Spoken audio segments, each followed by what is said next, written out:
Bismillahirrahmanirrahim. Assalamualaikum warahmatullahi wabarakatuh. Saya Muhammad Ali Abdul Rahab dari KPI 5C, izin menjawab terkait UAS Etika Dakwah.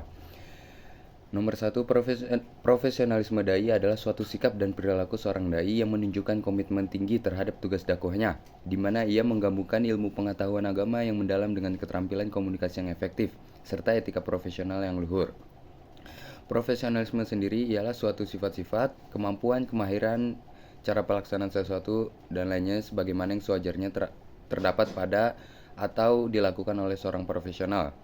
Profesionalisme berasal dari kata profession yang bermakna berhubungan dengan profesi dan memerlukan kepandaian khusus untuk menjalankannya.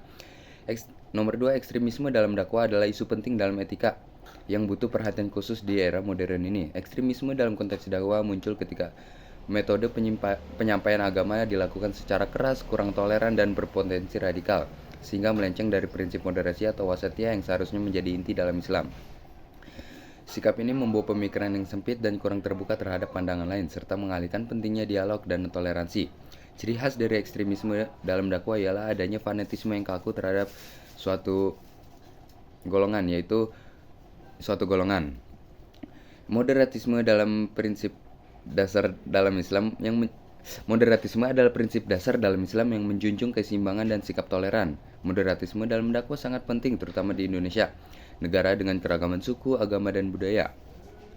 Moderatisme dalam dakwah juga terlihat dalam cara dai merespon isu-isu sosial seperti toleransi terhadap perbedaan mazhab dan agama atau masalah kemanusiaan lainnya. Untuk nomor 3, setiap usaha yang dilakukan tentu mempunyai tujuan yang jelas agar memperoleh hasil tertentu atas usaha yang dilakukan. Artinya ada nilai tertentu yang diharapkan dapat tercapai. Dengan seiring berjalannya waktu, dakwah bukan hanya dijadikan sebagai suatu sarana untuk menyebarluaskan syariat Islam saja, melainkan dakwah dijadikan sebagai media untuk mencari nafkah. Lalu apa jadinya kalau seorang dai menjadikan dakwah sebagai ajang untuk mendapatkan kekayaan? Ada beberapa fenomena seperti ustadz yang sudah ngetop karena sering muncul di TV dan lainnya, maka amplopnya harus lebih besar. Namun ada juga ustadz yang anonim yang tidak terkenal, maka amplopnya bisa ala kadarnya. Ada beberapa pendapat dari para ulama. Untuk yang pertama, dari mazhab Hanafi berpendapat bahwa memungut timbalan dalam berdakwah hukumnya haram mutlak, baik ada perjanjian sebelumnya atau tidak. Lalu dari Imam Malik bin Anas dan Imam Syafi'i berpendapat bahwa membolehkan memungut biaya atau imbalan dalam berdakwah dalam menyebarkan ajaran agama Islam, baik ada perjanjian sebelumnya atau tidak. Lalu dari Al-Hasan Al-Basri, Ibnu Sirin, dan Al-Syaibi berpendapat boleh hukumnya memungut bayaran dalam berdakwah, akan tetapi harus diadakan perjanjian terlebih dahulu. Untuk soal nomor 4, menurut Ridwan, konsep kepatutan humor yang dapat diselipkan dalam sebuah dakwah adalah humor yang memiliki dua standar, yakni etis dan estetis. Terdapat kriteria yang harus dimiliki dalam standar etis. Yang pertama, edukasi humor yang di dalamnya berisi pesan yang mendidik dan membawa perubahan bagi umat. Humor ini tidak hanya menunjukkan sisi rekreatif, tetapi juga bertujuan untuk mencerdaskan masyarakat. Lalu yang kedua, kritis dalam humor artinya menstimulus pendakwah untuk melakukan analisis terhadap sejumlah ketidakseimbangan dalam kehidupan nyata. Dengan begitu, selain menjadi responden yang pasif dan yang hanya tertawa atau bahkan menertawakan, tetapi juga bisa menjadi responden yang aktif untuk mengetahui pemecahan masalah dari hal yang terjadi.